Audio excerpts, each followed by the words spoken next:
一涵，我们现在来到了纽约上周的文艺复兴节，这是纽约每年夏秋季最受欢迎的，也是最具特色的嘉年华。在这里，你像走进了16世纪的欧洲，各种精彩的活动和节目正在等待着我们去探索。现在就让我们走进这魔幻的世界，让梦想成真吧！一年一度的纽约文艺复兴节，每年都在纽约上周的 Tuxedo 小镇举办。在这片距纽约市1个多小时车程的美丽丛林中，隐藏着16世纪欧洲文艺复兴时代的英国小镇。走进这座魔幻的世界，就像穿越了时空。在这里，你会邂逅伊丽莎白女王殿下和她的王室贵族，还有骑士、仙女、精灵、海盗，以及穿着各式 costume 的游客们。可以欣赏各种音乐、魔术、杂技、舞蹈和搞笑的脱口秀表演。在这里每天都有超过125场演出，在小镇的20多个舞台上上演。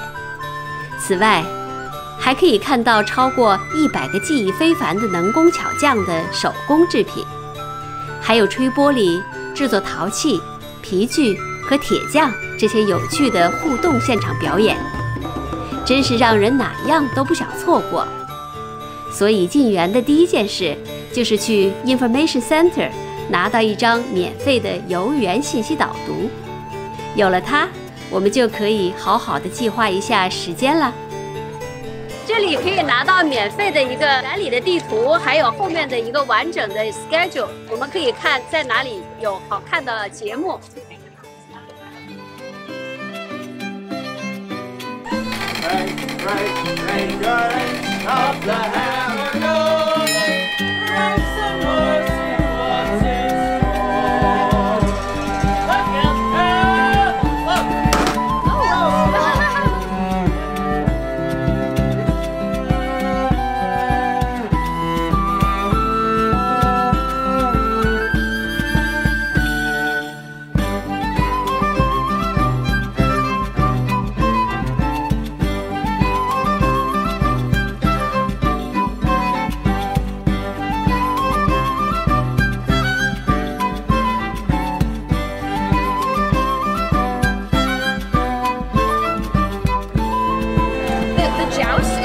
This section is the VIP seating that you buy a ticket for. Oh, so we can anywhere over there, yeah.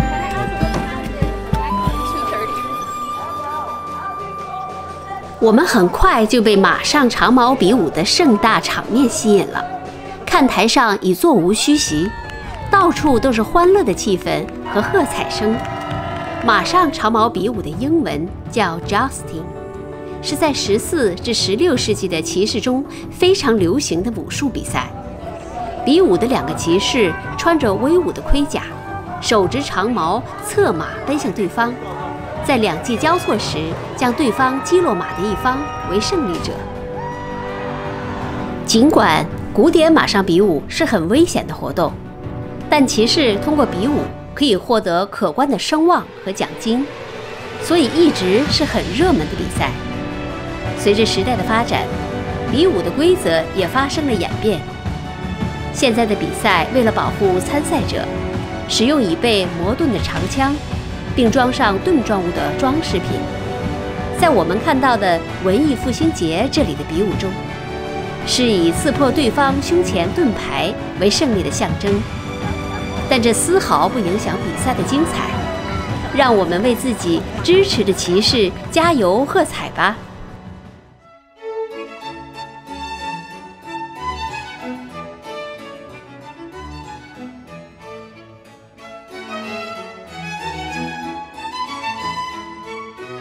我们穿着文艺复兴的服装，走在小镇的大街小巷，看表演、逛集市、买东西，与迎面而来的同样穿戴的游人们微笑寒暄打招呼，觉得自己就像住在这里的居民。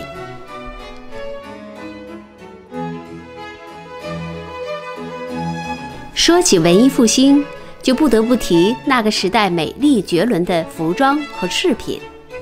文艺复兴时期的服饰非常有特色，并且性别特征对比很明显。男子的服装上身宽大，下身狭窄的设计，像个上重下轻的倒三角形，体现出男性身材的魁伟并富有动感。女子的服装则通过上半身的紧身胸衣与下半身膨大的裙子形成对比，像个上轻下重的正三角形，展现女子身材的性感丰满与娴静。文艺复兴时期的服装样式又是永恒的经典，时至今日仍旧是现代时装设计源源不绝的灵感源泉。文艺复兴时期的珠宝首饰是富裕与优雅的体现，那时的人们对珠宝首饰有着特殊的情结，喜爱各色的宝石、钻石，尤其对珍珠的喜爱到了无处不在的痴迷程度。发间、颈上、衣裙之间都闪耀着珍珠温润的光芒。据说我们现今熟悉的多层叠加的珍珠长项链，就是出自伊丽莎白女王的情人罗伯特·达德利的首创。他曾为女王设计过一条长达2米的珠链，请女王缠绕其身，表达他一生一世的守护之意。至此，多层珍珠项链便开始了风靡世界数百年的旅程。文艺复兴时期的珠宝首饰承载了这个时代的激情，通过优美精致的做工，向人们展示了那个时代非凡的手工艺术。今天我们来到这个 Renaissance Fair， 节目非常的多，而且面积也非常的大，所以大多数的游客呢都是要花5个小时的时间才能基本上逛完。大家来的时候呢，不要错过我们面前的这个 Greenfield Common， 这是一个有很多美食集合的地方，披萨、烤肉、沙拉，还有各种的冷饮和啤酒。听说这里的火鸡腿也非常的出名，大家可以来试一下。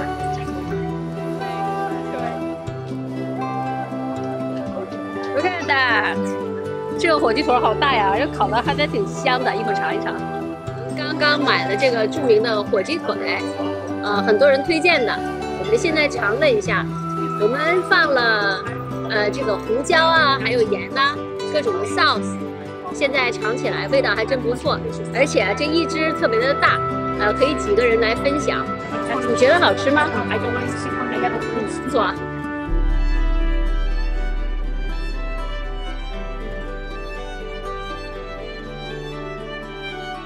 不知不觉间，我们已经在园里逛了5个多钟头。